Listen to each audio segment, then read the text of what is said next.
The Fantasy Football Podcast on the Sports Gambling Podcast Network is presented by WynnBET. Bet $100 at WynnBET and get a $100 free bet. Head over to sportsgamblingpodcast.com/WynnBET. That's sportsgamblingpodcast.com/WYNNBET to claim your free bet today. Oh, there it is. And welcome into the Fantasy Football Podcast presented by the Sports Gambling Podcast Network. I am your host, Justin Bruni. Joining me, as always, is Mr. Andrew the TD King Raub. How are we doing, sir? How's your Sunday going? Man, not bad. Fantasy actually went pretty well today. Gambling, not so much. I took it on the chin today in gambling, but we're here for fantasy, and man, it was a great day for fantasy. I think out of the 12 leagues I'm in, only 2 look like I'm going to be losing. So, very good day. I'll take that. I'm looking at more of like a 4-8 split. Not a great week for me in fantasy. Also, really not a good week in general because the gambling was also pretty bad. The Packers, that was harsh. The Ravens, also very harsh, I felt like. I mean, I know that there was, especially on this network, there's some friendliness to the Giants, and there was a lot of positive things being said about a potential upset, but I was not on that side of the coin, and felt really good about it, even going into the final drive. All they had to do was just kind of milk it out, and of course, Lamar turned it over. So, yeah, those two games killed a couple of big cards of mine. I also had Devin Singletary over on the catches, but he didn't hit the over on the receiving yards. So just kind of today's kind of feeling. Plus, the viewers at home weren't aware, but, Andrew and I, we had a nice little side bet. Our teams were playing on Thursday night. Good golly, if you want to call it playing. The Bears and the Commandos took it right down to the wire, and Andrew and I put, a nice little bottle of alcohol on the line. So, cheers to you, sir. For the victory and the soon to come refreshments. What are we getting you? What's going to be on the menu? Oh, man, Don't get something bad. Honestly, I like Jameson a whole lot and Maker's Mark, so I'm trying to decide between the two. I'll let you know. I mix a whole lot of stuff with Jameson. Maker's Mark's one of the drinks I like to drink straight. I know Maker's Mark has a couple of different variations of it, so I'll let you know. But it's going to be one of those two for sure. And I also don't feel good about it because our teams completely sucked. It was awful. They're bad. They're pretty bad. I know I messaged you and said that they look like hot trash, and you said something about using the word hot was too good for how we were actually playing. So yeah, it was bad. Like hot trash could actually keep you warm, if you were like living on the streets. You know what I'm saying? Like hot trash, it's not the worst thing to some people. What we were witnessing Thursday night, my God. My goodness. Terrible. Yeah, that was a rough watch, especially for the Bears. Like, they're just supposed to be good at running the ball. We get down inside the 5, and I think, all the rushing attempts inside the 5 combined were negated to, -5 rushing yards or something like that, or -3. It was absolutely ridiculous. So, yeah, I felt like we more or less lost it than you guys wanted. But, hey, we can go into that here in the actual preview itself. But first, before we jump into the reviews of the games this week, we do have to touch on our sweepstakes winner. We gave away a free DeAndre Swift jersey and $50 to the SGPN merch store.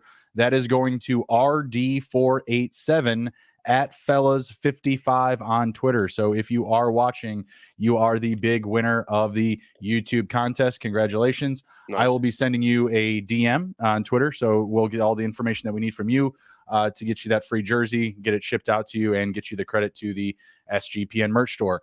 And probably sometime early this next coming week, we'll announce our next giveaway. It'll be very similar. All you'll have to do is, comment on a video, follow the channel, and you'll be entered to win. Very simple. Won't cost you anything, but just a few moments of your time. All right, what's the first game you want to get into here, Andrew? Oh man, you just want to start on Thursday? Come work our way down. Yeah, that's fine. Let's do that. All right, cool. What did you learn about the Commandos and the Bears? Yeah, sorry, I just want to pull it up here real quick. So honestly, didn't other than much, we both right? stink. Yeah, I mean Amazon Prime just is cursed, right? Already, just it's so funny. They're paying Al Michaels how much money to shit on Thursday Night Football. It's one of the best things about Thursday Night Football. Touchdown, AJ Brown. Oh Oh yeah, nice. Oh, I'm like 1 second behind. How are you ahead of me now? Normally I don't I'm know. ahead of you. I don't know. I don't know how that ever happened, but I just saw it. Damn, Interesting. good play too. Yeah, nice, awesome. Um, yeah, so honestly, I didn't learn too much outside of they want to feature Brian Robinson. Second game back, 17 carries. Pretty inefficient, 3.5 yards per carry. Not great, but this guy just came back from getting shot a month ago. So, Right. do see that they want to use him a lot. Obviously, they faded Antonio Gibson a whole lot in the offense, though. Rivera did come out afterwards and say that they do believe they want to get Antonio Gibson more touches. I mean, when he touched the ball, he was pretty explosive. He had a seven. That's just what I was about to ask you. Is like a Commanders fan, like I felt like watching that game that Gibson looked like the better running back. I mean, albeit the Bears' rushing defense is the worst in the league, and coming into that game, the Commanders, their rushing offense was like third worst. So it was just kind of like two ends of the band-aid. Which one's going to come out on top? They're both going to stretch it. So I was kind of surprised to see Robinson really not do that well. I mean, in my opinion, he didn't play that well. He was able to get the touchdown, but in total, I felt like Antonio Gibson had the much better performance. Yeah, definitely. As a fan, it'd be nice to have Antonio Gibson work between the 20s more often than Brian Robinson and let him be the guy around the goal line. Hmm. Obviously McKissick still mixed in there, but I would like them to mix in Antonio Gibson in like the slot, let him play out wide sometimes, get him Hmm. some screen passes, like let him have that little Swiss Army knife role instead of just being the running back, right? So I think moving forward, we really need to watch. Next week's going to be pivotal too. Watching, what they do with these running backs, because obviously that's one of the bigger things for Washington is they want to run the Hmm. ball, they want to pound it. So if they're going to be somewhat good at it, we want to probably have one of these guys in our lineup. But which one is it going to be is kind of the hard part right now. Obviously, it's, all signs point towards Brian Robinson, but we shall see. What they do with Gibson. Outside of that, everyone else was pedestrian on Washington. Nobody stuck out in the receiving core. Obviously, no Dotson, so that hurts. Hmm. Terry could have had a huge game, and I saw multiple times that Wentz just missed him, like missed Hmm. seeing him get open. So Wentz is, obviously needs to go through the progression a little better here and see things a little better. But obviously, he hurt his finger. We may see some Taylor Heineke come in here. Maybe the How rookie. many times Who do we have to knows? see that during the game, bro? I know, yeah, yeah. This thing where he's smacking his Yeah, hands. I'm like, oh my he's god. doing it like behind his back and shit. Like, bro, like chill out. We get it. Like it's cold. Like it's really not even that cold. Like, I mean, come on. Yeah. So we're gonna see what comes up here. I'll tell you what though, if they start Heineke, I think Terry's gonna have a big day. Every game that Taylor Heineke has played for them, he was hyper focused on Terry Hmm. McLaurin. So Yep. uh, if if Taylor Heineke has to start next week, Terry McLaurin is probably going to be a wide receiver two. With wide receiver one upside, just because of how laser focused he gets on him. I think Curtis Samuel's stock way down if Wentz isn't in there. So we're going to see what happens, but nothing else really from this game. It was nice to see Mooney finally have some balls go his way. I think he could have had a much better game. Obviously, almost had the touchdown at the very end Right. of the game. Just bobble it a little bit. So, I honestly the thing that I wish the Bears would do, just watching Justin Fields that entire game be able to run past defenders, is Hmm. why don't they act like he's Josh Allen and give him more design runs? Like let him use his feet. He's a very gifted runner. He was in college as well. I think that they really need to open that playbook up for him a little bit and let him do that. Give him more play actions. Give him the option to run.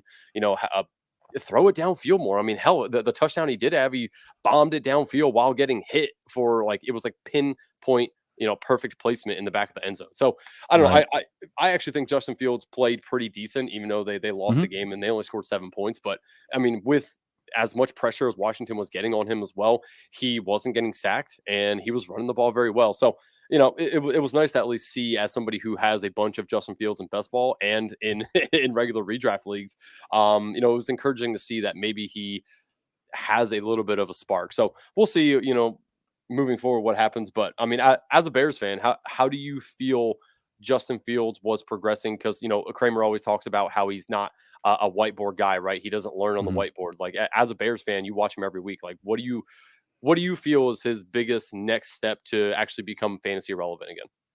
I mean, I feel like he is becoming more fantasy relevant with just the safe rushing floor now. Like we're seeing it become a more consistent thing. I think he's up to now 4 weeks in a row of at least 45 rushing yards. This last week he ran for 88. 88. So Yeah. he's starting to, really, put together a well-rounded game that he at least he can offer for us in fantasy. As far as like a single quarterback league, like you're not looking to start him anytime soon. That's for certain. There's going to be bounds of better options ahead of him. But in these deeper formats and in super flex leagues, like he might be able to actually, be your savior, some weeks. There's also going to be a lot of volatile weeks where he's just going to get shut out. I don't have the schedule up in front of me, but, with that safe rushing floor, and yeah, I'd like to see them build some more, run first type of plays. But at the same time, it's difficult with that offensive line. Like if you just do like the classic 1 Mississippi, 2 Mississippi, by about 1.5 Mississippi, he's already under pressure, under just basic packages on the offense. So, he doesn't have a lot of time behind that line. And that's why you are seeing a lot of the rushing production is just because right from the snap, almost from the get-go, he's already running for his life. It's very shifty. Been looking much better as a runner, in my opinion, these past couple of weeks.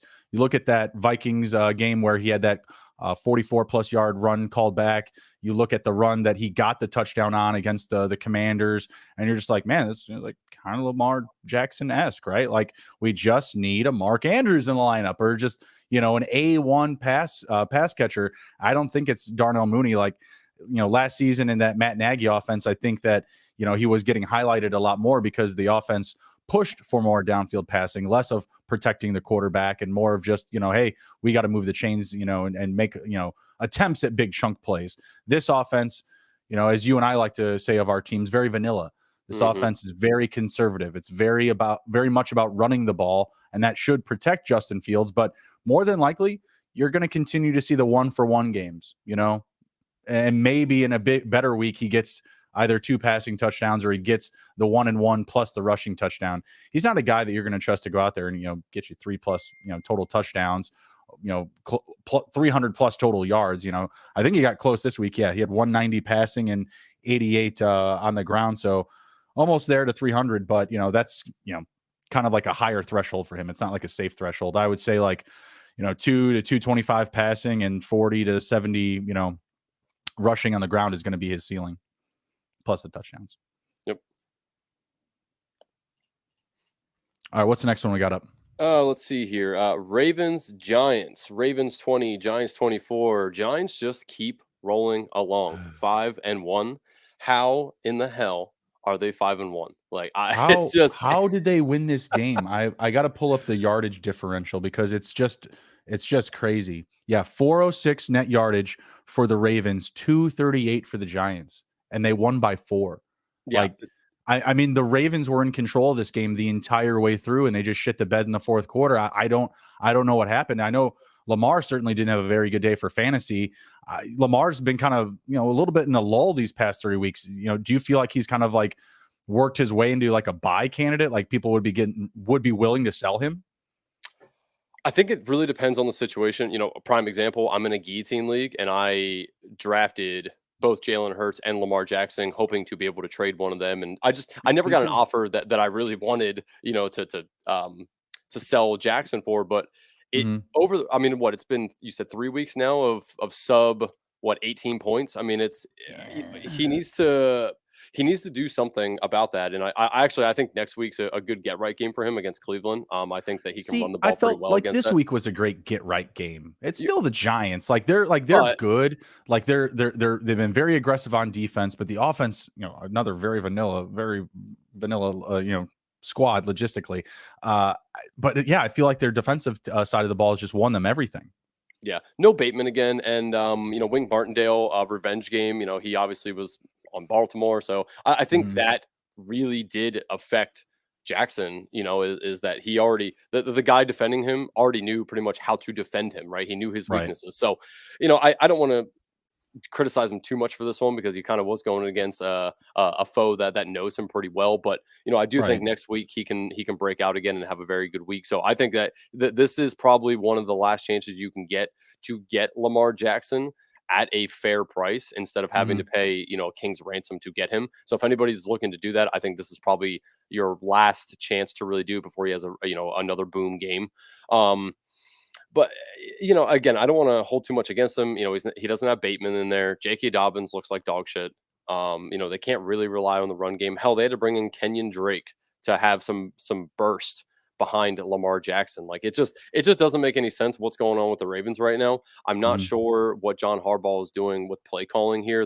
Some of the play calls are very questionable. That's right where I was going to next, was because I felt like on a lot of these drives, they all, 4th and 4, 4th and 6, even midfield, like it's the Giants. Like I just don't want to like overreact to their offense. Like if I'm letting Dan Jones and even Saquon at their own 46 or even at midfield, if I'm taking that extra chance, like I feel like it's a lot safer than say when you're doing it up against the Bills or Kansas City, right? Like I feel like I don't know that kicking the ball today for the Ravens always felt like a very sour taste in my mouth. It's just like, really, like you have this really long drive and then we're either going to take 3 or we're going to punt, and it's just like, man, just like a really sour taste in my mouth. And I mean, I felt again like when I was watching the game, I was betting on the Ravens. I felt like they had it. I thought it was going to be an easy win. I was counting my chickens before they hatched with that one. Was not the case. And Lamar, I feel like we have to be just a little bit concerned about with, the under pressure play. They had a chance to win the game. Had a chance. Yeah, he had multiple chances to win this game. He threw an interception and he fumbled on 2 possessions. Like, what? That's a little bit concerning.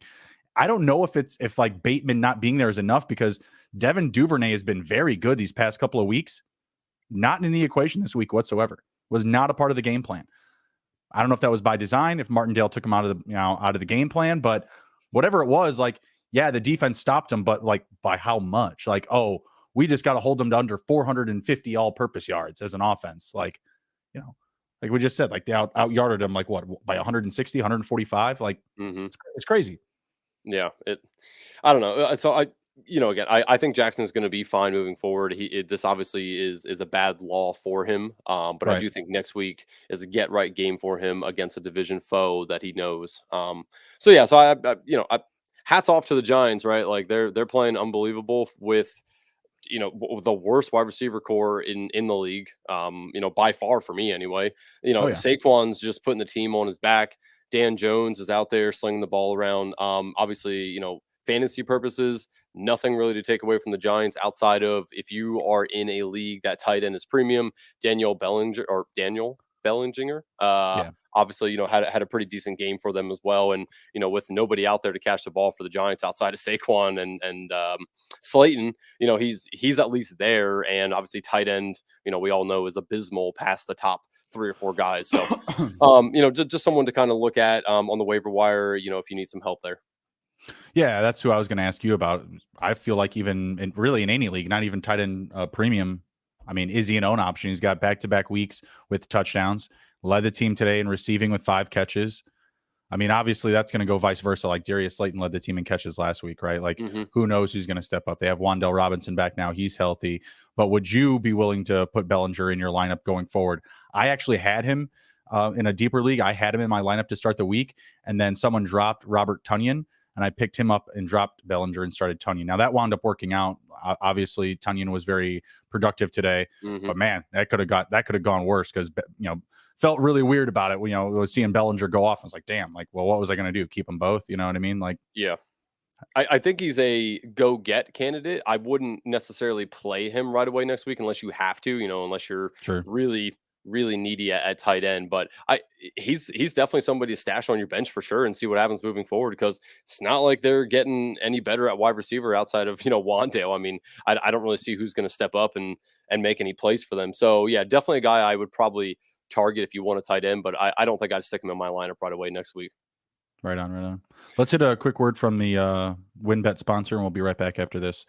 Thinking of joining WynnBET? Now is the perfect time for new customers who bet $100. They get a $100 free bet. Plus, the WynnBET Casino is always open 24 hours a day, where you can get a 100% deposit bonus up to $1,000. And if you're looking to join the WynnBET Biggest Winners Club, whoever hits the biggest parlay on WynnBET odds-wise gets a $1,000 free bet. Last week, someone turned $6 into $4,000, plus they got the $1,000 free bet. WinBet is truly for DGens only. There's so much to choose from, and all you have to do is head over to sportsgamblingpodcast.com/winbet so they know that we sent you. That's sportsgamblingpodcast.com/WYNNBET to claim your free bet today.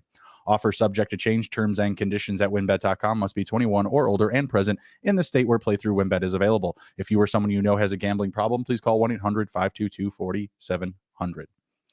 All right, we're back. We're rolling. What game's up next? So let's dive in here to the Colts and Jaguars. Colts 34, Jaguars 17.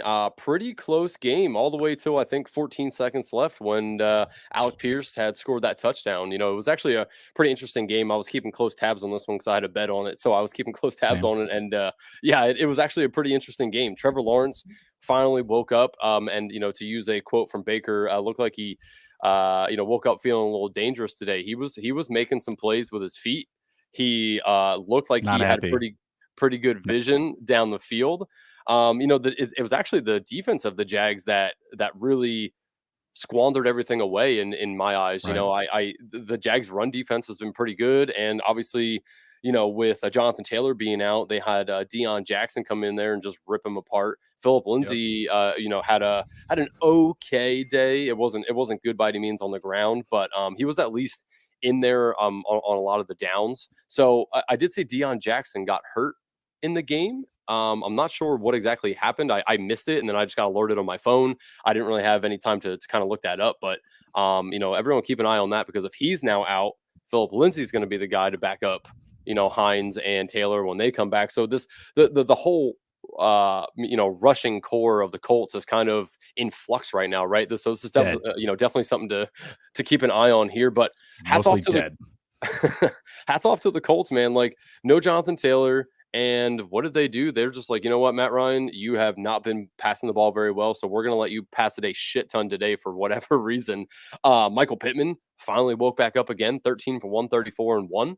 That was extremely encouraging to see as a guy who has Pittman sitting on his bench in a lot of leagues. It sucked that he was sitting on my bench today, but I just couldn't trust putting him in there yet. And now moving forward, actually, this is somebody I'm excited to either play and or trade. So I want to ask you, moving forward, play or trade Michael Pittman? I would trade him off of this performance, to be perfectly honest. I don't trust the Colts. I don't trust Matt Ryan. We've seen the highs. We've already seen the lows. Like, I believe it's either his second or his best week. It's his best week for sure. Yeah. I thought there was a week where he had a touchdown with similar type of numbers. He did. I think this one was a little bit more fantasy points, but okay. He had one at the beginning of the year that was very similar. So realistically, he's had like 2 really good weeks out of 6 so far. Like, I feel like this is a good sell moment, and especially because we don't really know where the state of their run game is going to go, which really sets up everything for them. Jackson, like, he was someone that I had my eye on in the preseason. How many times did you, or how many shares did you have of Jackson this week, and did you start him in anywhere? Excuse me. I have 3 shares of Lamar Jackson. I started him in 1. That is 2 QB. Oh, Jesus. Yeah, I'm sorry. When you said Jackson, my mind went to Lamar. Deion Jackson, I picked him up in 2 leagues, starting him in 1, nice. And that was because it was standard scoring. So He still scored, I think, 18.7 standard points.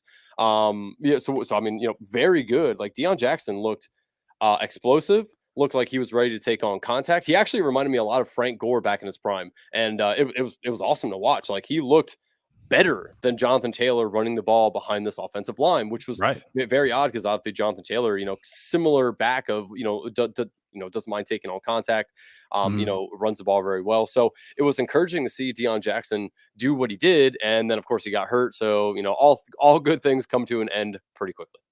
Well, hopefully he's not hurt for too long. I have him in 4 leagues. I started him in 3, and I'm only going to win 1 of those.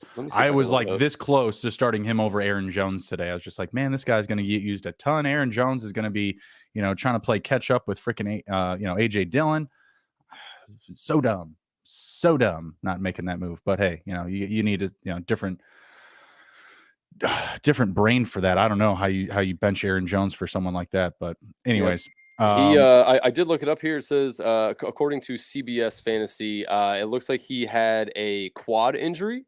Obviously, was ruled out for the game, and it just says the status right now is unknown. Something worth monitoring in advance of next week's game at the Titans. So, quad injury, no, it doesn't look like there's any sort of update on it. So we'll just have to remind everyone to kind of watch that moving forward, so you know what to do with the Colts backfield. Right. Yeah, the Trevor Lawrence stuff was really disappointing to me because we already had to deal with the Jermichael Hasty random touchdown. Then Trevor Lawrence steals 2 rushing touchdowns in the red zone. And all the fantasy owners at home, they just want to know, which running back is it going to be? Is it going to be Robinson or is it going to be Etienne? Who are they going to give the ball to in the money zone? And they won't tell us. They won't tell us. I thought both of those guys still looked good this week.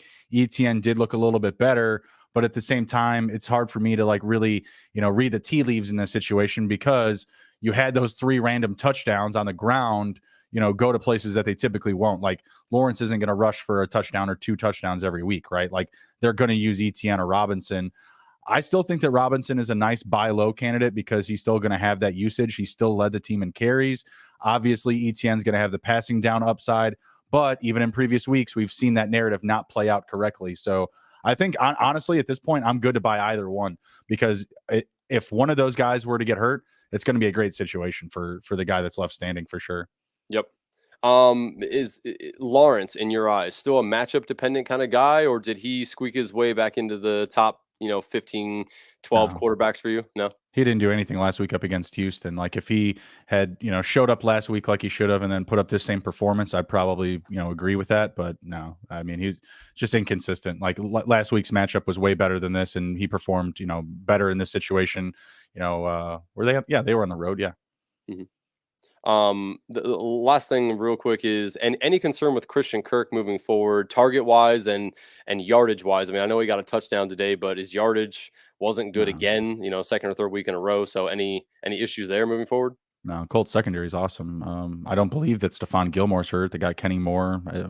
I just kind of like an is what it is type of situation from this week's perspective. Still found pay dirt, but the corners did what they were supposed to do. They got the job done. So for the most part. Okay. Moving forward here, next game up, Patriots and Browns. Patriots 38, Browns 15. Ugly, ugly, ugly game for the Browns, and actually very encouraging game by the Patriots. Patriots controlled the game on the ground, behind Ramondre Stevenson, 19 for 76 and 2. I believe he also worked himself. Yeah, he worked in the pass game as well, 4 for 15. So, obviously pretty good day for Ramondre Stevenson, filling in for Harris as the lead guy. I really think that they just need to stick with Ramondre and work in Harris moving forward instead of vice versa. Ramondre Stevenson he's powerful. He looks like he has pretty good vision behind the line, and he's doing everything Belichick is asking him to do, right? Like I feel like he has really worked himself into the lead back role, even when Harris comes back. Outside of that, man, it was just a bunch of guys that had either 60, 61, or 64 yards on the Patriots. Parker, Hunter, Jonnu Smith, and Jacoby Myers all had between 60 and 64 yards, all between 2 and 4 catches. If you had to pick one of those guys moving forward to be most fantasy relevant, who would it be? It got to be Jacoby Myers. I like what Bailey Zappi's doing here. You had said behind the production of Ramondre Stevenson. This was behind the production of young Bailey Zappi. 24 for 34, 309 passing, 2 passing touchdowns. Zappi over Jones moving forward? I mean, I gotta think so. I mean, does he not fit the eye test? Does he not pass for you? He does. That's the weird thing, and PSA to everybody who owns any sort of, Mac Jones memorabilia, you might as well go ahead and sell that now before you lose all your value, because Bailey Zappi might be it. It's kind of cool to see because I love his last name, Zappi. Such a cool last name. And the guy, I mean, you're right. Like he did exactly what he needed to do to win this game, looked comfortable in the pocket as well. I watched this game pretty closely as well because I have a lot of Ramondre Stevenson in fantasy. So watched that Zappi a lot. And man, he looked comfortable back there. He didn't look rattled. He wasn't stirred. It looked like Bill Belichick just like is in his brain telling him, this is what you need to do, execute it. He's doing it, move on to the next play. It's crazy. I was impressed with him in the preseason. We talked about him, during the Mac Jones injury, and we were just like, "Who's this guy?" I was like, "Well, it's Bailey Zappi. He's not that bad. Pretty decent." Yeah, he seemed to be fine. So it is going to be funny moving forward. When Mac Jones eventually does come back, what are they going to do? Are they are they going to sit Jones or put him back in there? And so I'm very Right. interested to see that. One thing I had mentioned here on the Brown side, I don't know if it was last week or 2 weeks ago, I had mentioned that I was listening to a podcast and they talked about the downfall of Nick Chubb moving Mm-hmm. forward, and I get 12 for 56, no touchdowns. Did he do anything? Yeah, he had one catch for 14 yards as well. Not a good day for Nick Chubb. Obviously, I'm not going to. We can't bury Nick Chubb by any means. He's I still don't a think there's fantastic really running anything to back. But overreact to there. If no, anything, no, it no. makes him more viable. I would assume. Yes, I just I just wanted to put that out there that I did make that comment, and I think that there is a legitimate thing there with Nick Chubb about potentially not doing what he just did the previous Mm-hmm. 5 games, right? Like I think it's going to be a little bit more mediocre moving forward, and mediocre of Nick Chubb's term is still very good running back. So I do agree with you. I think he's a good buy candidate, but buyers beware that some people just don't believe that Nick Chubb moving forward is going to be as electric or have as many fantasy points on a weekly basis moving forward. So do with that what you want. But anybody on the Browns other than Nick Chubb that you want to highlight here? No, not in particularly. I mean, I believe that. DPJ had a decent day, 4 for 74. I know I see him on like almost all my waiver wires. Not somebody I personally want to pick up, but Yeah. again, if you're in a deeper 14, 16, 18 team league and he's still out there, maybe look at him, waiver wire stash, maybe, never know. Down week for the Browns offense in general. Yep. Bill and the Patriots, they've looked really good on defense the past couple of weeks. Might be a situation that where we start to avert, kind of some of our fringe flex plays away from New England. That might be something that we want to highlight. The only thing I wanted to really ask you about this game is what do you think about Tyquan Thornton? Guy had 2 total touchdowns in this game, 3 carries for a touchdown, 16 yards, and 4 for 37 and a touchdown as well. So that's somebody I took a look at in the preseason because of best ball purposes. I actually Mhm. drafted him a few times before he ended up getting injured, and I stopped only due to the fact of I wasn't sure how long he was going to be out, what the injury was going to look like later on. So I actually like Thornton. He's extremely fast. He was one of the fastest wide receivers coming out of college from the combine. I think that he could be viable passing option, but I think that for it to really be fantasy relevant where you could start him, I think that there needs to be another injury in the offense. They're just spreading it around too much yet. So definitely somebody to keep tabs on. Maybe if you're in a deeper league, just pick him up, stash him on your bench a while. But Mhm. very electric, playmaker, and Speed. he did show it in practice as well. Mhm. In the offseason when they were doing training camp and stuff, like his speed is just unmatched on that offense. So definitely somebody to keep an eye on moving forward for sure. Next up here, Bengals and Saints. Bengals 30, Saints 26 in a Great game. very exciting game. Yes, very Great exciting game. game. Especially towards the end. Burrow and Chase were just hooking up left and right at the end of the game. Jamar Chase 7 for 132 and 2. And to think I offered Jamar Chase for Travis Kelce last week. Guy originally wanted to do it the week before. Then after Kelce, of course, blew up last week, he was like, "No chance in hell is that Right. going to happen." And then here we Still a are. good trade though. I mean, Yeah, definitely, right? Like, so I'm you had I'm kind Chase of go off this thankful. week. You had Kelsey go off last week. I mean, like I feel like both owners, like at the end of the day, would be like, "Huh, we did okay." Yeah. Oh, yeah, definitely. I don't know if I can do it again. Like, I just Chase. It's the targets, right? Like, Mhm. Kelsey is a pivotal part of the Chiefs' offense, obviously, but so is Jamar Chase for this Bengals offense, and I think he's just going to average more targets than Kelsey will. Obviously, it's the positional value that's makes Kelsey a little bit more. Um, Right. Valuable in that trade, but I digress there. Well, you're not picking between Dan Bellinger or Rob Tunyon, like, like uh, I would have made the Tunyon switch too, though. To be honest, when I yeah. wanted to mention that. I was gonna offer the guy who had Tunyon just like a low ball offer because I'm like, guys, like I told like even I usually don't do this. I usually don't just like go to the message board and be like, hey, everybody, send me offers. This is what I want.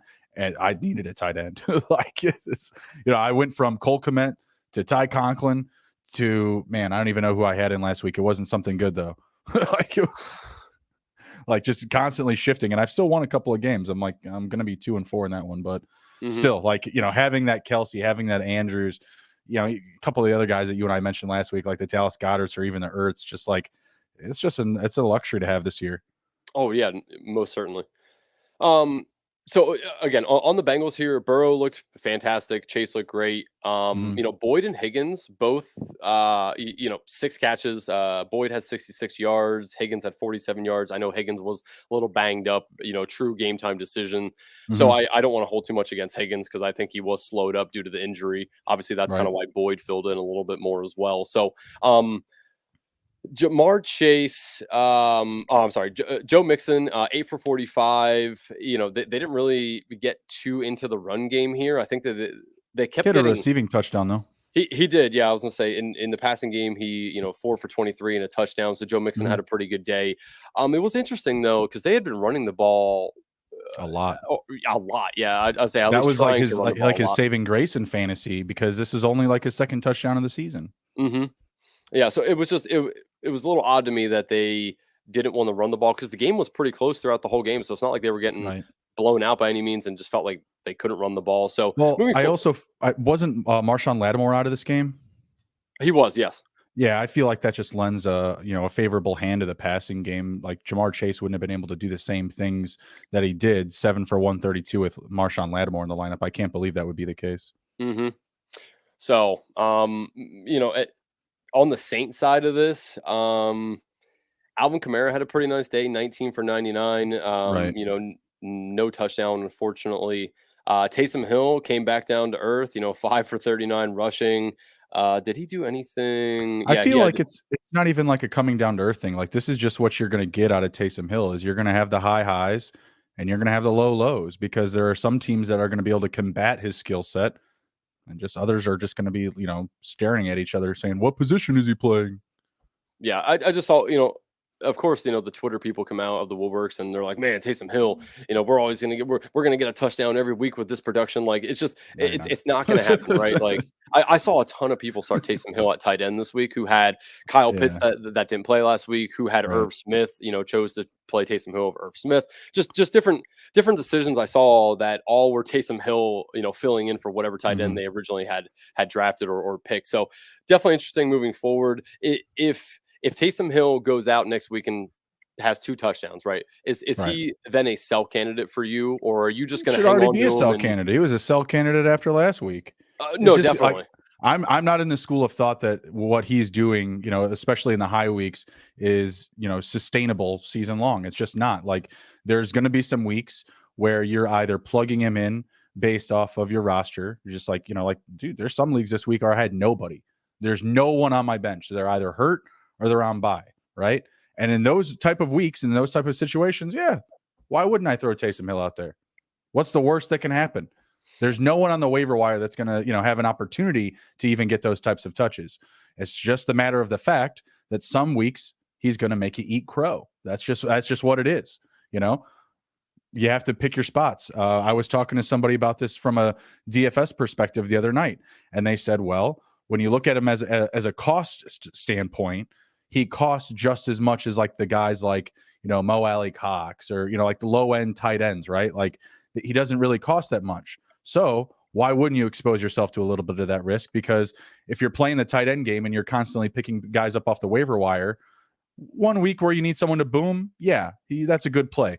But he is not by any means offer a safe floor week to week to week where you can say, oh yeah, this is my tight end. Like he's a viable option pending the matchup. No, it's really more of like, grabbing your magic 8 ball and, hoping for the best. It really is. I mean, like there might be some defenses that, you see him going up against like, oh, they're playing the Titans this week. No Jameis Winston, Andy Dalton starting. That sounds like a Taysom Hill type of game. You know what I mean? Like just like a dreadful opponent. I don't know. Andy Dalton honestly didn't look that bad either. I felt like he looked better this week than he did last week, which may have also been an indication of why Taysom Hill was used less or not as much or whatever, didn't score 4 billion touchdowns. Yep, no, I agree. Anything else before we move forward in the next game? Do you think Alvin Kamara is a buy candidate? Yes, I do. I would. Yeah, I would try to Yep. target him myself. Yeah, specifically in PPR, if you're playing in standard leagues, he's not as valuable there to me personally, but yeah, Right. definitely in PPR leagues, and I feel like you could probably still get him on the semi cheap, as opposed to waiting for him to blow up for 2 or 3 touchdowns one of these weeks. I honestly think that that's a possible outcome for him, is to still put up 2 or 3 touchdowns in a week. Like, he's still Alvin Kamara, he's still very good, he's still heavily involved in the offense. So yeah, definitely a buy candidate for me. Yep, that's all I got. The receivers were just bad. Like, you're not buying Traquan Smith, you're not buying any of those guys, Marquez Callaway. Shaheen, yeah, there's nothing there. That's fool's gold. Don't fall for it. I fell for it like in a very deep league the other week. Traquan Smith coming off a good performance. The receivers are coming in are injured. Going to be a lot more playing time. Nothing. He'll do the same thing next week. He's so far into goose egg territory. You just can't touch him. I'm sorry. Yep. No. And obviously no Olave this week. So moving forward, Olave should be back next week. Yeah. Or Landry. So yeah, I mean, those guys are obviously, going to be in there over these guys here. So totally agree. Touch. No. Next game, Steelers 20, Buccaneers 18. Buccaneers lost me 2 damn survivor picks, those mother effers. Yep. I just could not believe, when you have none of your starting cornerbacks and Minkah Fitzpatrick out of the damn game, and you only put up 18 points, you should be ashamed of yourself, Tom Brady. That's what you get for going to a wedding 2 days before you are playing an NFL game. Well, and that's also just the attitude of like the Steelers out of this game too, right? Like, I felt like they were playing to start that game like they had nothing to lose. Like, it's just, hey man, we're playing Tampa Bay. We're 5-1 underdogs. Like, let's just go out there and do whatever the hell we want. And shout out to Kenny Pickett. I know he got hurt, but he did make some really nice plays in this game. There was one play he got absolutely crushed, and the ball still landed in Deontay's hands. I was like, what the hell just happened? It looked like he practically punted it to him on a passing play. Like, how the hell did he pull that off? Yeah, shout out to the Steelers. Shout out Mike Tomlin. Definitely an outlier game. Like, I'm not going to like really like overreact to any of this type of production or the miscues. People want to get on Brady. Like, I mean, I feel like the receivers, haven't been that great. Godwin was a target of mine in DFS this week. Evans was so, but I don't know. I feel like their play calling has been a little bit more vanilla, and also the special teams on this one too. They got into put Pittsburgh in a very good situation to start the second half. I felt like their defense just showed up, and yeah, I was about to say the Patriots again. That's happened to me a couple of times. The Buccaneers, because Tom Brady. The Buccaneers just their offense was a little bit more vanilla. We saw some, like I said, more outlier play. Chase Claypool had a very good game. Mitch came out of nowhere, 9 for 12, 144 passing yards and a touchdown. It's just not production that I'm like going to trust going forward. So I don't really feel like there's really that much to take away from this game going forward. I do like the bit of progression that we saw from Najee Harris. I don't know what NFL scouts are missing, but when you throw to the running back position against the Buccaneers, good things will happen. It's been well documented for the past couple of seasons. When you can get your running back 3 or 4 plus receptions, more than likely you're going to be able to keep up with the Bucs, because it's just like a kryptonite to them. I don't know what it is. They got the blinders on for passes to the running backs. Yep. Chase Claypool, I want to ask you about the 7 for 96 and 1. Stash candidate, immediately sell candidate. I'm assuming sell candidate. Sell candidate for me, yeah. Yep. I don't know who the quarterback's going to be going forward. I don't know the extent of Pickett's injury. I don't trust Mitch. If Mason comes in, I don't trust Mason at this point. So yeah, I would say a stash or sell. Yep. Nope. Totally agree. Another guy I just want to mention real quick is Rachaad White's getting a little bit more involved in the offense over the last 2 weeks. Definitely somebody I wouldn't mind stashing on my bench. If Leonard Fournette ever gets hurt, Rachaad White's going to be an absolute animal. He can do everything that Tom Brady needs him to do. I think he needs to just work a little bit on his pass protection, but outside of that, he can catch the ball, he can run the ball. He would be the next man up. So just, for everyone listening, if he's out there and you have an extra bench spot and you need a running back, that is definitely somebody I would target, because he could be a potential target and volume hog in this offense. Anything else before we move forward here? Nope. That's all I got. Cool. Do we need to do a read? We can if you'd like. Sure. Here, I'll pop it out here real quick for us. Let's pay some bills on the first one here. Fubo TV. If you watch football, you need Fubo TV. Fubo TV gives you complete coverage of college and pro football with NFL Red Zone, plus games in 4K at no extra charge. Over 100 channels of live sports and entertainment for a fraction of the price of cable. Watch on all your devices and never miss a game or an episode of your favorite shows with the included cloud-based DVR. Plus, there's no contract, no commitment, and you can cancel at any time. Right now, you can try Fubo TV free for 7 days and get 15% off your first month. Just go to FuboTV.com/SGP. That's FUBOTV.com/SGP. And I'm not sure if you fans are familiar with Odds Trader, but it's a place where you can compare odds from all major sports books, and you can also compare the different sign-up codes and promotions from sports books to get the best deal. The app also provides player statistics, key game stats, injury reports, and projected game day weather for bettors to make the most informed bets possible. It also has a bet tracker, so bettors can keep records of all your games and betting activity. Go to oddstrader.com/Blue Wire. Odds Trader. It's the #1 site for all of your game day bets. All right, and we are back here recapping NFL Week 6. Next game up, Falcons 28, Niners 14. Wow, what happened to the Niners run game? Jeff Wilson, 25 yards, fumbled the ball, lost the ball. I don't know what happened. What the hell? I don't know what happened. He was such a lock in your lineup. 75 plus rushing yards in 4 consecutive games, coming off a 100-yard rushing game. Like, this was the biggest shocker for me. And you know how much I love this run game for the San Francisco 49ers. So to have that one just kind of thrown in my face was just, man, I was not happy. I was not happy about that one. Tevin Coleman didn't really even do anything. Kyle Juszczyk made a couple of plays. Obviously, he's not fantasy relevant. But, yeah, the whole run game was just gone. I have to imagine that's a bit of an outlier. This was a situation where Atlanta was able to get up early because, again, special teams, right? They got the ball inside the red zone, I believe, off of a kick or a muff or whatever. So they were able to go up early and kind of move the needle towards more of a passing-oriented game. And honestly, there was a couple of times where receivers downfield were just not making plays. Like, Jimmy put it in the breadbasket for McLeod a few times, and he just let it go right through his hands. Yep. Very disappointed in this one. I actually stayed away from this game betting-wise because I was a little bit concerned about the Falcons. Started a lot of Marcus Mariota this week per the buys, per the injuries. So I was happy about that performance. Nothing really else to take away from me. Kyle Pitts finding the end zone was cool. That's nice. Go Kyle Pitts. Brandon Ayuk, sell candidate. George Kittle, buy candidate. Take that as you will.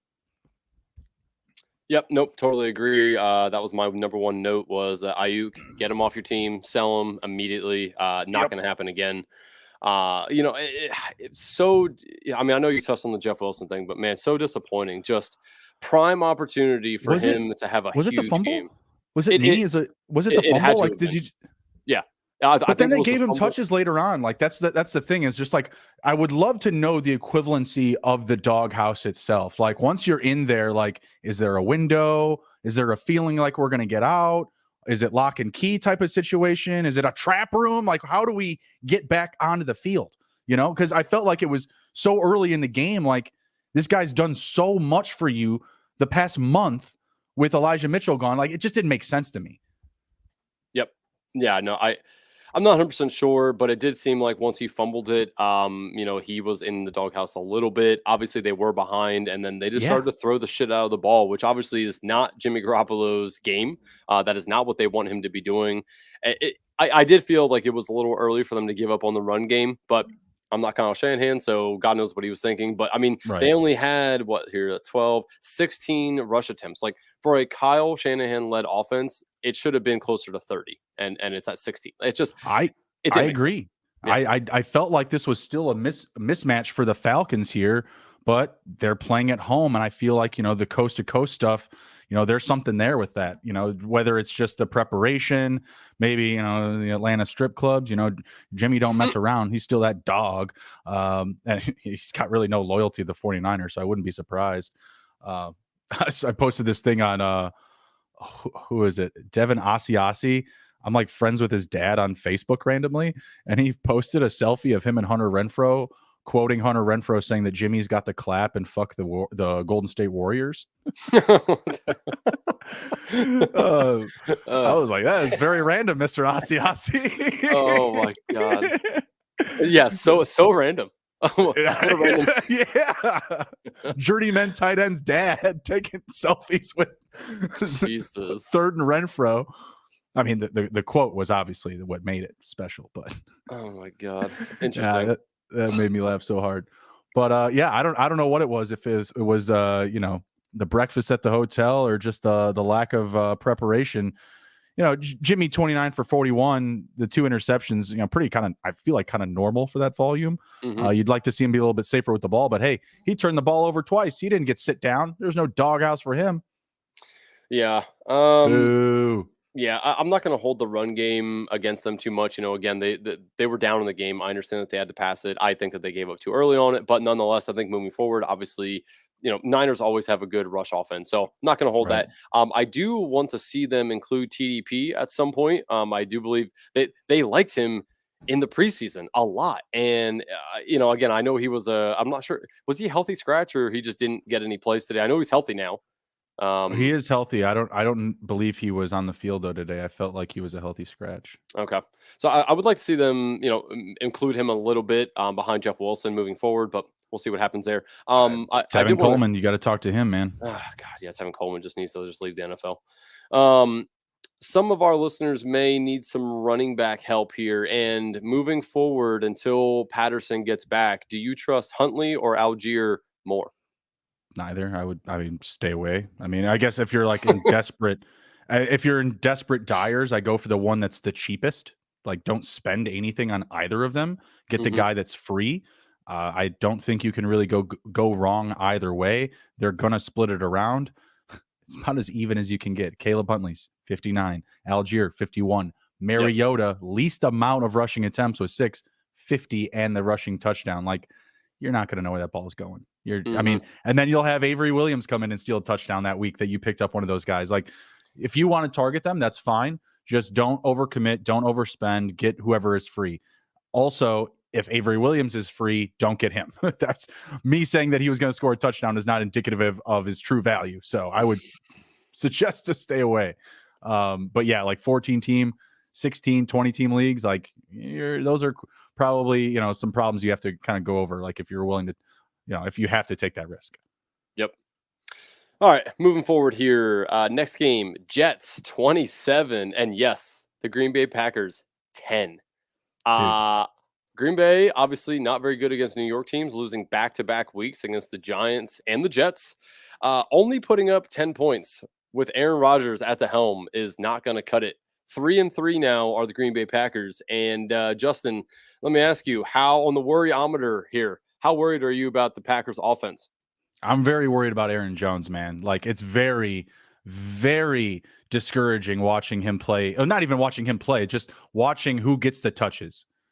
And this, again, this is another game where I'm sitting there going, why doesn't Aaron Jones have like double-digit catches? Like, why is it Rob Tonyan? Like, I get it. Tunyan's getting open. Good for him. Like, it's working. Him and Rodgers have a connection. Okay, someone's got to do it, right?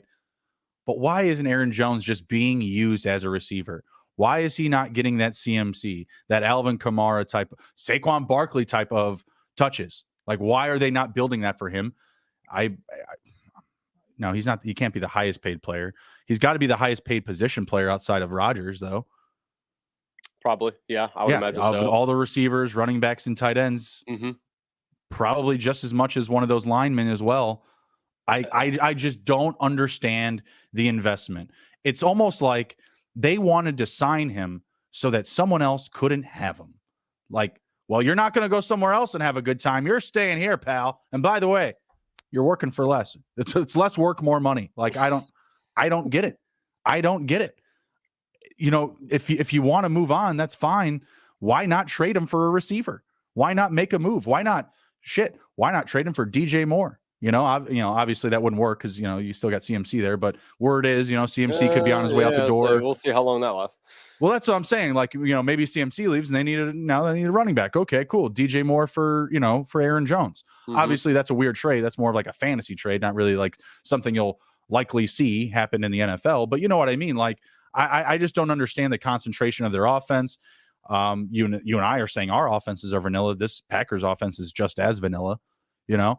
Lazard was nice today. Tunyon was nice. Like I said earlier in the show, someone that I picked up, feeling okay about his value going forward. I know that we saw Randall Cobb get dinged up. He's got a bit of an injury. Romeo Dubes isn't really a sustainable asset right now, in my opinion. So the guys that you want to own are Jones, Dillon, Tunyon, and Lazard, as far as I'm concerned. But again, like, I had much higher expectations for Aaron Jones in this offense coming into the season. We had heard me, make the comparisons to Kamara in the preseason, saying that he would have that type of usage. That would be my just instincts saying, hey, like, this is what should happen, because there's not that much talent on the rest of the roster. I will shout out the Jets defense a bit. When I saw Jones get carries, mind you, I'm a red zone viewer. So when I saw him get carries and touches, they were taking it to him. Like he did have a handful of carries. He didn't go very far with them. So I'll give them that. But at the same time, like, he is the best player on the offense outside of Aaron Rodgers. Designed chunk plays, please. That's it. Design chunk plays, and your offense is going to be looking way better. Just feature Aaron Jones, please, please, please. I would like to say that he's a buy candidate. I don't know if I trust that advice, though. Like, if someone's telling me to go out and buy Aaron Jones, I don't know if I could rightly do it. So, like, based on the production, I think it's buyable. He's definitely buyable. You can definitely go out and target him, but you have to just be under the firm belief that the Packers are going to turn it around, and I just don't see that happening. Yeah, no, I agree. I'm very worried about the Packers offense. I mean, it is all but a 50-50 split between Aaron Jones and A.J. Dillon, and that it sucks that they are in not favor using of Dillon. Yeah, which I think that, every week that could change, but I have to feel like they're going to right the ship moving forward with Aaron Jones. Like, they have to look at the tape and see, okay, we aren't getting Aaron Jones touches. He's a very good player. We paid him. Maybe we should do that, right? Like, I feel at some point Aaron Rodgers has to come in and say, hey, let me use Aaron Jones, damn it. Like, what are we doing here? Like, so I don't know. I still believe in the Packers getting it right moving forward, but we shall see. On the Jets side of it, man, they just don't want to pass the ball, and they just want to run the shit out of it with Breece Hall. 20 carries for 116-1. It's Breece Hall season. Easy breezy, baby. Yeah, he's fantastic. I do want to mention, though, because I have seen some people drop Michael Carter for whatever reason. I do not do that. And if you see somebody drop him, pick him up, put him on your bench, because if Breece Hall ever gets hurt, Michael Carter, what you see Breece Hall doing is going to do, because Michael Carter, also a great running back. So exactly. Just keep that in mind if you see that on the waiver wire. I was dumbfounded when I saw that on the waiver wire.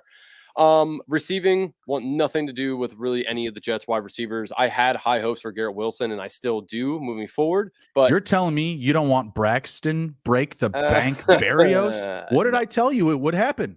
Again with this shit.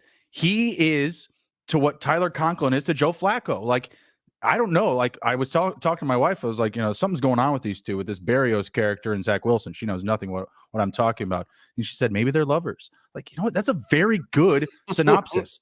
Like, I don't know what's going on there, but there's something going on between closed doors with those guys.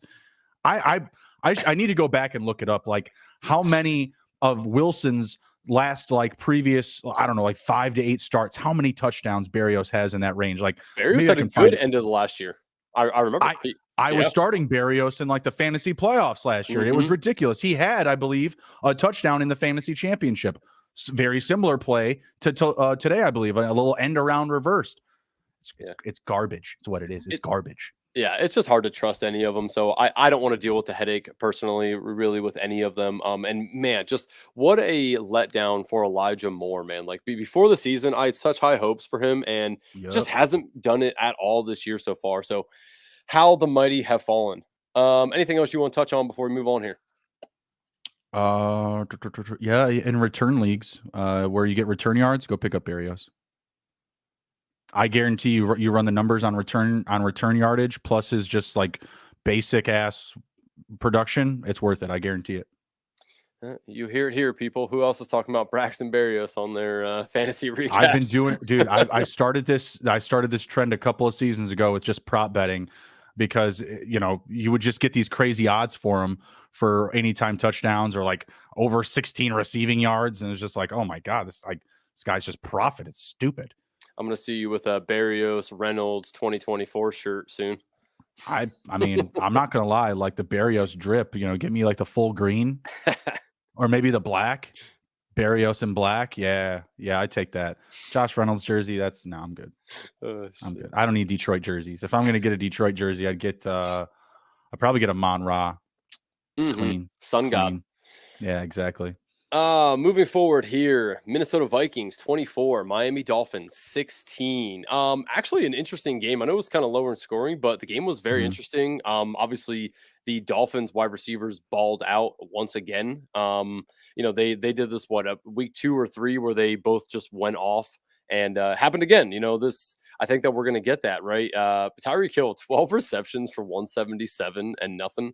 Jalen Waddle, 6 for 129 and nothing. Fumble as well for Waddle. Oh my God. Yeah. Towards the end of the game. What a heartbreaker.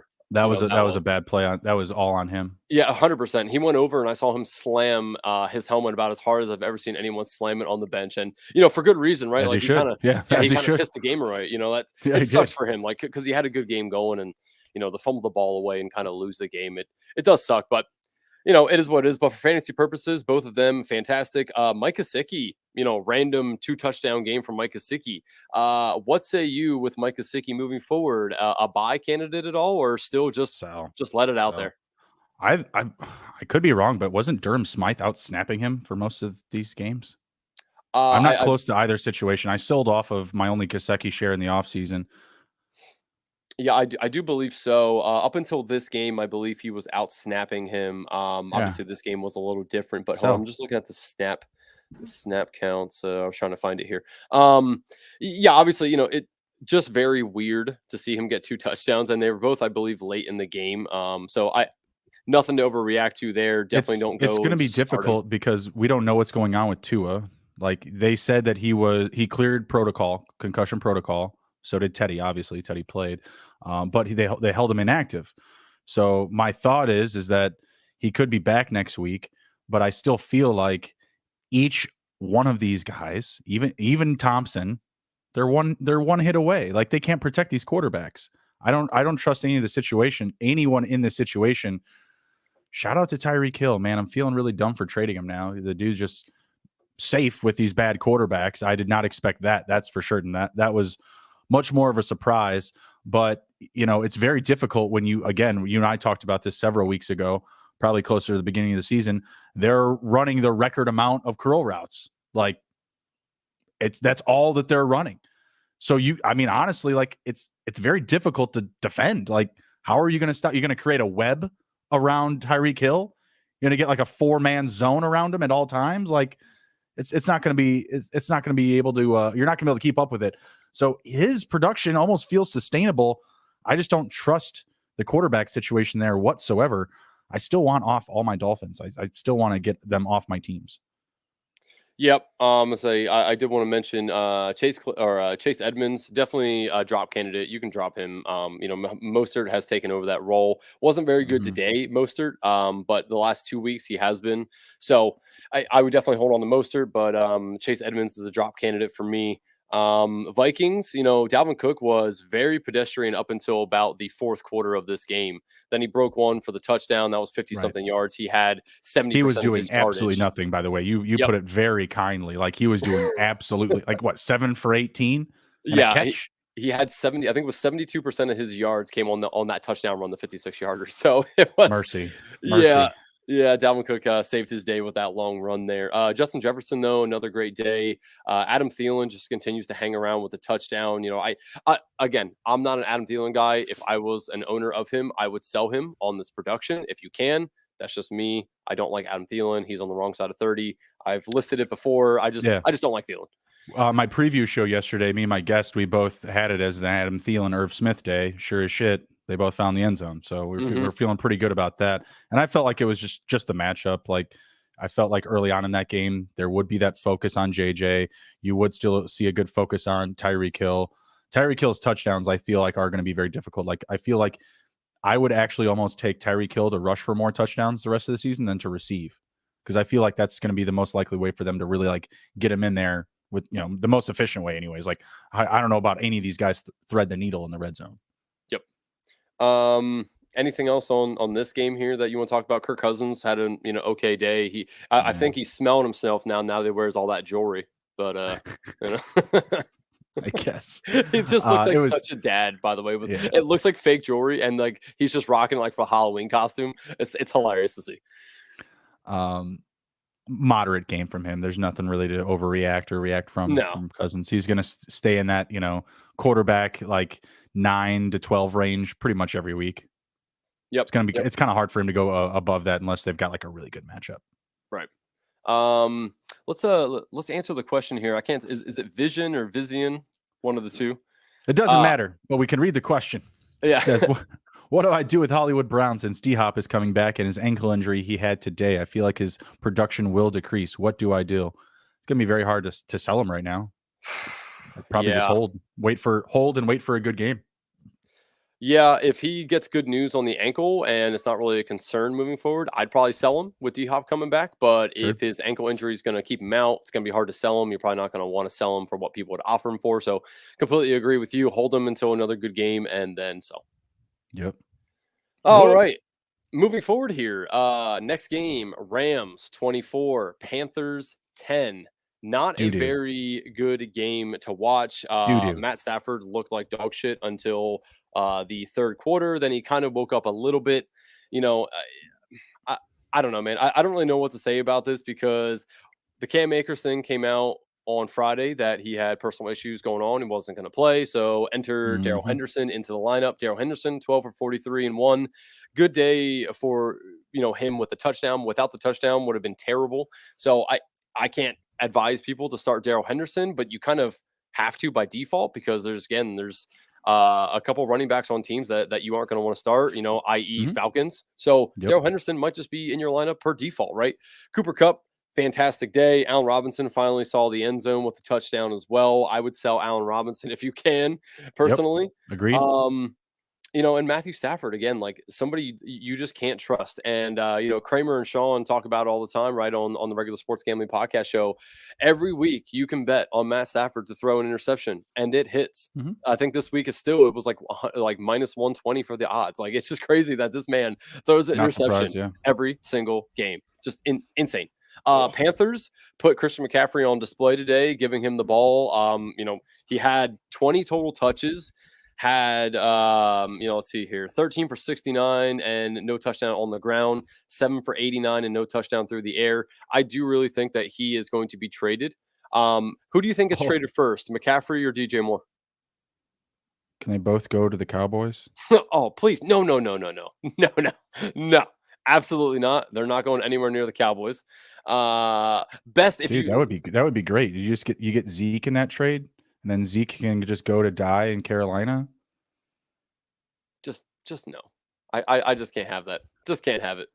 I'll tell you what. I thought about it. Going anywhere this year. Calm down. No, I just don't want to see the Cowboys do anything. Like it'll feel good for me just to watch the Cowboys be bad. I love. I'm a Bears fan. If Aaron Jones wants to go out and have a 4 touchdown day, like I don't care. Like just go do it, buddy. Go do it. But I hear you. I know what you mean. Yeah.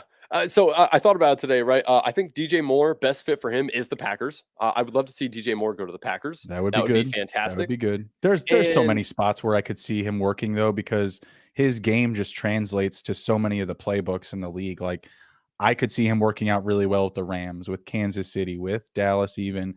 I know the CMC mummers have mostly been the Bills. I haven't really heard of other locations. Maybe I saw the Rams pop up as a yeah. That's not going to work.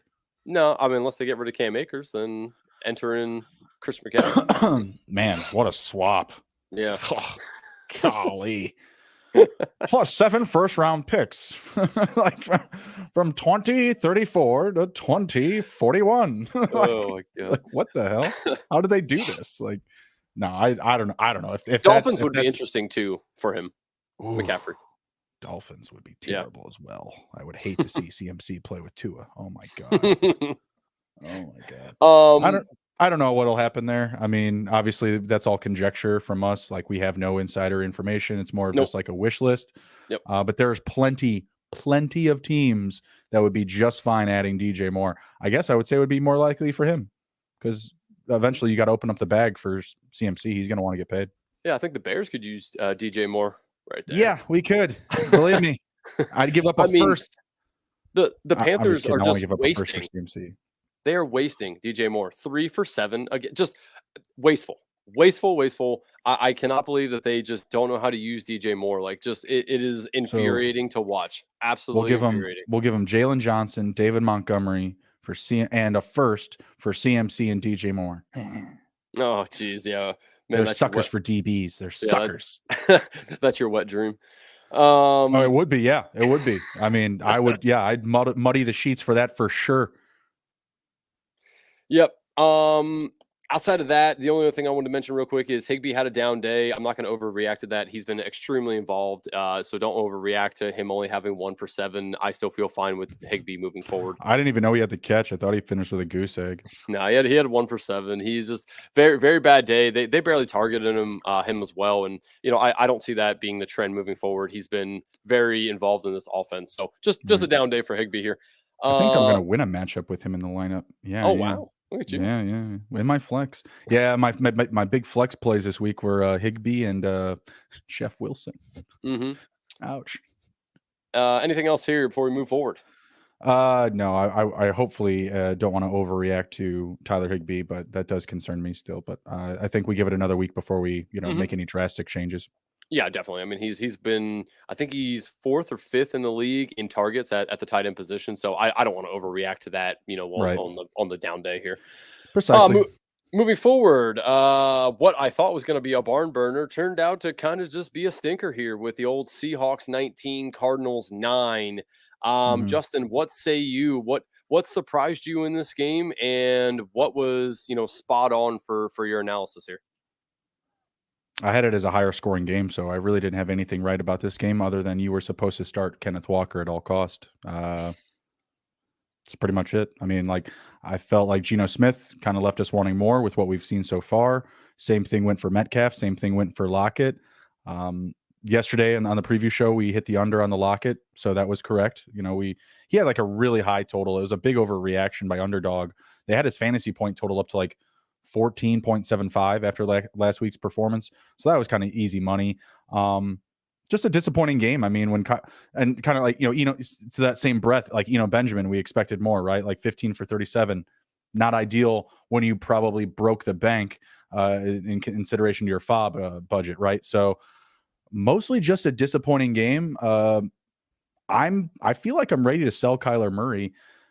I just don't know if I want to wait until D-Hop comes back and he blows up and get some more value, or when that happens, will that trap me to keep him? I feel like I should get rid of him before that happens, because if something good happens, I'm just going to wind up keeping him. And honestly, the only place where I even own Kyler Murray is in dynasty formats. And what I've seen from his close to last season and the start to this year, totally unimpressed. Yep. No, I agree. I was going to actually mention that to you, that if you keep him and he has a good game, it's going to trap you into keeping him for sure. You're exactly. how am I supposed to give this up now? It's so I agree with you. And even in redraft, I would potentially try to package Kyler Murray for a different quarterback and something else. He had a good game. I mean, 222 yards passing, no touchdowns, which is obviously, just terrible. Obviously, 1 interception, but on the ground, 10 for 100, averaging 10 yards per carry. It's a pretty good day for him. Really, the guy I want to highlight that just every week is very consistent is Zach Ertz. That's a guy that you can start week in and week out. 7 for 70 this week. He's leading all tight ends in red zone targets. He's in the top, I believe, 6 or 7 in the entire NFL in red zone targets at any position. So he's very involved, and I think that's going to stay that way even with D-Hop coming back. Obviously, we need to wait and see what happens with Marquise Brown. Rondé Moore, 6 for 49. I don't know if I want to trust him moving forward, especially with D-Hop, coming back. So he's more of just a stash candidate for me. Benjamin, just, like you said, man, everybody was on Eno Benjamin. And I told people to spend the 20% on him. Yeah, just I could not believe that he mustered up 37 yards on 15 carries. It's just terrible day. Obviously, he is not threatening James Conner for the lead role by any means doing this. So I mean, if James Conner's out again next week, we'll see what to do with Eno here, but it's kind of hard to sit him because, again, there's running backs out there that you don't want to start, and you might need to do that. So anything on the Seahawks here outside of Kenneth Walker? The only thing I saw was Noah Fant had 6 for 45, desperation tight end play for you, maybe moving forward, maybe. Don't really want to trust it, but at least somebody to watch for on the waiver wire here. Everybody else, though, dog shit this week. Terrible. You're not going to know which one of those guys to start. Yeah, big Will Dissly, man. 1 for 12 today, but he seems to be the favorite target at the tight end position, every other week. So, right. yeah, I agree. Just Noah Fant. Noah Fant is a good tight end. Like in Denver last year, he had great games. Like he should easily be better than Will Dissly. I think it's going to take some time to get Fant accustomed to what Seahawks want to do. Obviously, year 1 for him there, but moving forward, definitely keep an eye on him because if this becomes a trend, if next week he does around the same thing, I would definitely say that he would be a pickup candidate for me at that point. But outside of that, anything else for you in this game before we get to our final game of the week? Nope. Cool. Let's get into it. The game that was supposed to be the barn burner game that was still exciting, very thrilling to watch, but didn't put up as many points as I thought it would. It is the Buffalo Bills 24, Kansas City Chiefs 20. Justin, what say you about this game? I mean, I enjoyed it. I bet the under, so it was one of the things I got right this week. So that was nice. It's not ideal when both teams, in their offenses start off with a turnover once they get to the red zone. Obviously, that put a kind of a halt on the progress or flow of the game, right? I felt like it created more time for both sides to kind of feel each other out, and that ultimately kind of like led to the demise of the Chiefs because I felt like they kind of got a little bit too comfortable, a little bit too vanilla in a game where we kind of thought this was going to be, a shootout, right? I bet technically the Chiefs. I liked Mahomes whenever I can get him as an underdog. It's very hard for me to stay away. Plus, he was at home. I felt like this game could have gone either way. I don't think that we really learned too much about either side's fantasy assets. I don't think that you're fading anybody other than maybe Clyde Edwards-Helaire. But if you've been watching this show and you've been listening to me for any period of time, you'll know that I have never been an advocator or supporter of Clyde Edwards-Helaire.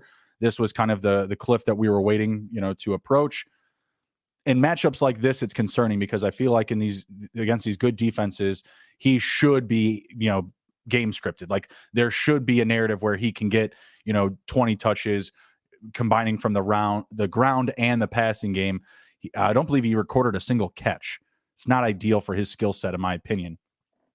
McKinnon had 3 catches. Pacheco had 2 catches, but nothing for Clyde Edwards-Helaire. Like I feel like that needs to be a thing. Devin Singletary was someone that I was high on coming into this game for DFS purposes, but I do feel a little bit better about him, going forward. I think he should be kind of a buy low candidate.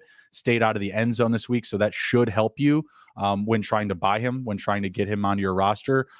He would be someone that I'd be looking to target.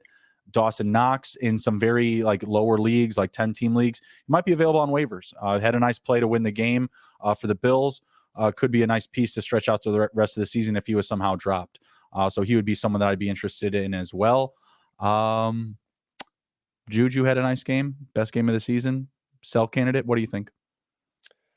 Man, I was going to ask you that exact same question. So obviously we listen to other podcasts, right? We listen to other analysts, and about 90% of them say to hold on to Juju. I tend to agree with that, but again, I'm one of those people that I will listen to any trade offers, and if I feel I can go, would you rather have Michael Pittman moving forward or Juju? Michael Pittman. Yeah, is it just because of the target share? Obviously, the offense is much worse. Yeah, absolutely. I mean, if I'm going to deal with the highs and lows, I want the guy that has a much, higher volume or share of his offense, like you had said, right? Like Kelsey is that guy for the Chiefs. This will not be a consistent thing, in my opinion, for Juju going forward. I mean, good spot, but we've seen some really low weeks from him. And we've also just seen secondaries be able to take the deep ball away from Mahomes. And that's not necessarily indicative of their record. They've still been able to win games while these teams have been more aggressive on defense. But at the same time, MVS, Juju, their value, it's being, halted a bit. MVS today, he had his first touchdown and they got called back on a penalty. So then he didn't do anything. I don't know if he got hurt after that or what happened, but he didn't do anything after that. He had a goose egg for the day. So yeah. Nothing really too much to take away from there other than I would sell Juju. Kelsey's value is still very, much what it is. 8 for 108, solid game. You'd like to see the touchdown, but it was a game where we were expecting points and we got defense. Yeah. Very, very odd that we did not see a barn burner here. So let me ask you one more time here, because I believe that a lot of people probably have Juju and just aren't going to know what the hell to do with him, right? Because we haven't been starting him, or I mean, you started off the season starting him, then you probably sat him, and now he's probably sitting on your bench. He's sitting on my bench in a couple of leagues, and he just goes out and does this. Would you trade Juju for Gabe Davis? Yeah, hands down, I would take Gabe Davis. Yeah. Okay. Gabe Davis touchdown percentage is going to be way higher. The ADOT, I don't know it off the top of my head. I just know it has to be higher. So yeah, I mean, Gabe Davis in a much better situation. And again, I don't know the comparisons on the passing volume, but I feel like they're going to be very similar, if not more, in favor of the Bills. Yeah. No, I agree. I just, I like to try to gauge somebody else's mind as to what's up with Juju, because like, is Kansas City just going to continue outside of Travis Kelce, sling it around to everybody else for a couple targets each game? Like nobody's going to get hyper focused on like Juju until or they MVS. trade for DJ Moore, I guess. I don't know. Jesus, man. I mean, if you think about that though, like they could trade Juju for DJ if they wanted to. Yeah, you think they would? Juju's on a 1-year contract. Juju? Yeah. I don't think they would want to do that. Again, that feels more like a fantasy trade than an NFL trade. But I mean, it's a friendly deal because the Panthers don't have to be committed to him, and they'll just clear all that money off their books. Yep. No, I agree. I'm trying to think. I don't think there's too much else. MVS he had 0 for 0. He should have had a touchdown. It got called back on a holding call. Yeah. So MVS should have had a touchdown as well. But yeah, is what it is. All right, man. Well, I think that's pretty much it. I did want to mention one thing. I saw Zeke scored a touchdown here in this Sunday night game. Sell, hurry, everybody, run, sell him, get him off your damn team. Just sell him. So funny. Just awful. All right, man. I think that's about it. Good show. Anything else you want to add in here for our wonderful viewers? No, that's it. Be sure to follow us on Twitter at SGPN Fantasy. Go to sportsgamblingpodcast.com and smash the fantasy tab. We've got all the good stuff for you. Dynasty, IDP, DFS. We've got an underdog show. We've got trade chart values. We've got it all. All the tools that you need to win your fantasy football league. Come ride with us. We'll take care of you. Do we cover any underdog battle royale stuff, like roadmaps at all for the weeks? I believe that's Emerson's show. That's what Emerson does. Is it? Okay. I saw somebody, I was on the pregame show today with Sean and Ryan, and I was, watching the chat, and somebody had mentioned that in there, asking if we had any plays for the battle royale. And I was like, oh man, I was like, I think we do, but I'm not sure, where it is. I was like, I'll find it and try to send it to you, or I'll start to cover some of this. So I'll have to hit up Emerson and try that. But I know a lot of people have recently been talking about that in the Discord and whatnot. Yep. So, we'll try to get that stuff out there in front of everybody's eyes. Yeah, absolutely. Take care. Be well, be good. If you can't be good at it. We'll see you.